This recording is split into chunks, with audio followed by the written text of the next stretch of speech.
Another week, another episode of Muhyo and Roji. Now, this episode was divided into two parts, and pretty much the first part was about acknowledging about talent, about what talent really means, and the second part was about Muyo acknowledging Roji's talent. So, first, let's talk about the first one. Kinda.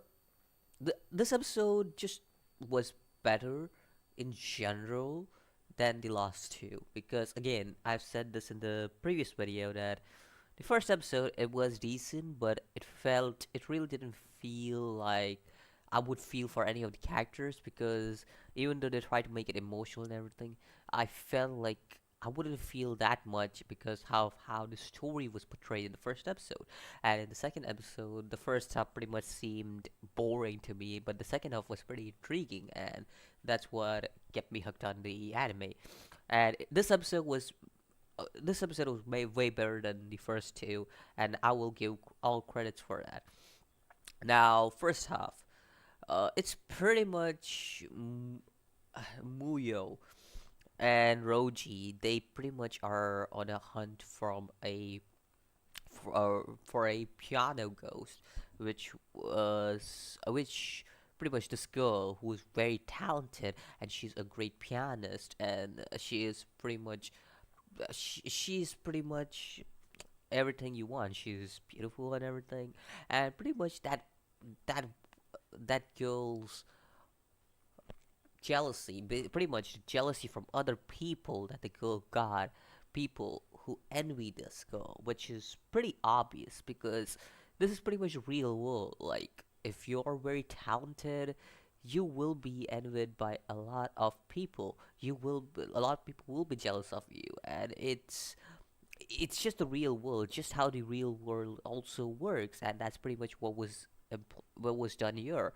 And the only difference between the real world and this world is that there was a vengeful spirit that was created by the hatred of other people, pretty much the jealousy of other people that were in that were that were in the that pretty much hated the girl for her talent that she had.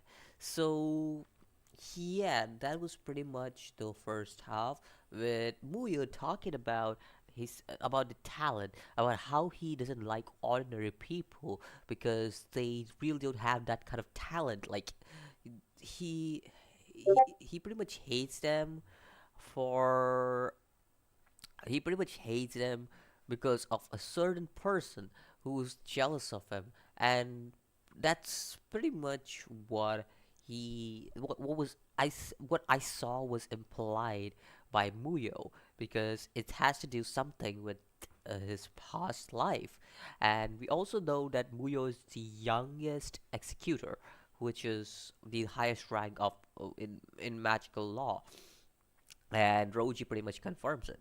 So it's either Muyo is the youngest executor, or pretty much at the start we see that guy running. He may be Muyo, but somehow he turned into a kid. That's pretty much what I'm assuming, because again, this gives me the vibes of Hitman Reborn about how Reborn turned into a kid. And he was known as an archipelago, and all of the stuff that happened in that series. And the characters pretty much look the same, except for it feels like I'm watching Suna hunt down ghosts and Reborn pretty much being there. But the only difference between Reborn and Muyo is that Reborn was more of a strict instructor, and Muyo is pretty much a tsundere instructor. Like, yeah, that's the only difference. But at the same time, he's also strict. So I see a lot of stuff that kind of gets me related to Hitman Reborn, which Hitman Reborn I really liked. I've pretty much read even the manga, so yeah, something I really enjoy. Now, moving on to the second half, which is pretty much Roji's showcase. Because remember, Roji hasn't been showcased in the last two episodes. He has been kind of, even though he's been the main character, he's been in the opening with Muyo and everything. he's still kind of being the side character. So the second half pretty much showcases Roji and how he wanted his talent to be acknowledged by Muyo because he pretty much wanted to take the exam, which gave him the rise to the first secretary. As of right now, he's at the lowest position, which is second secretary. So he wanted to rise to the first secretary or something like that, first secretary or first assistant, something like that. So pretty much he wanted Muyo to acknowledge his power, and we see that how uh, Roji is still unable to kind of just he's unable uh to do anything yet until Muyo shows up to save Nana and pretty much guides Roji over there, and pretty much what a instructor would do, because again Muyo is kind of an instructor to Roji if you ask me, and he pretty much is somebody who I would say he's pretty much somebody who's the one like a bit well like a main character who can take on anything at the same time. He's at the same time looking for Roji, and at the same time not looking for Roji. Like that's kind of his character from what I see.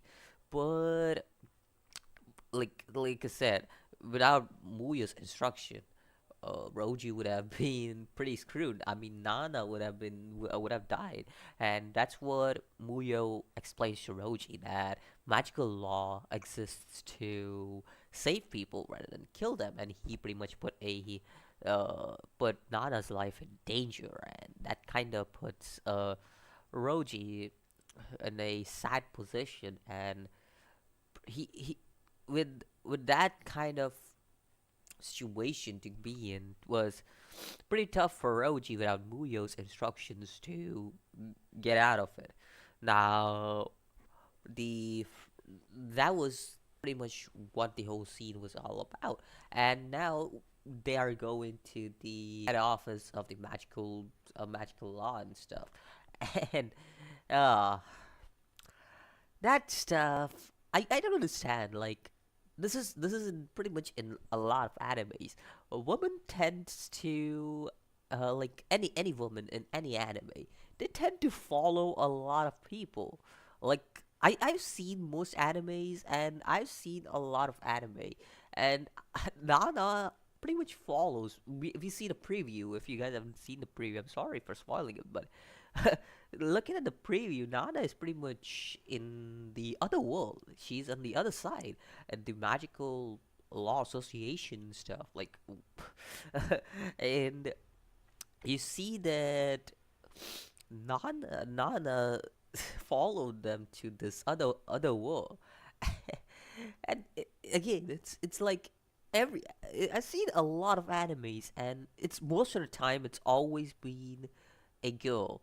Like, yeah, there are times when a guy follows another guy, but there most of the time it's always a girl who gets into trouble, which kind of gets like really, like if I saw that thing right on my wall on the wall, and I saw two people go into that, I would be like, hell nah, that seems dangerous. Plus, that seems scary, to be honest. Like, you see an eye, and you be like, no, I'm not going there. Who knows? There may be hell beyond that shit. Like, if I like that would literally be my expression, to be honest. So, yeah, that was pretty much like, whoa. That's so yeah, that's pretty much what this episode was mostly about. All over, again, this episode was pretty damn good than the last two, and I pretty much gave my explanation to why felt like the first two episodes weren't as good as this one, and that's pretty much that. If you guys like it, I'm not judging you, but for me, it was. This is why that the reason why the first two were bad. I already told you guys. So like not bad, but they were like I just felt like they weren't that much fun to watch as this one, because I felt like this one had more depth and character rather than the first two. Like it went in depth with both the main characters and their motives and everything, like what they really think about. So yeah, it felt good. So yeah, let me know what you think about this episode of Muyo to Roji, and let me know what you think about the character depth, and how the character depth was in this episode, the character development in this episode was for the main characters. So yeah, let me know about that. I'll see you next video. As always, peace.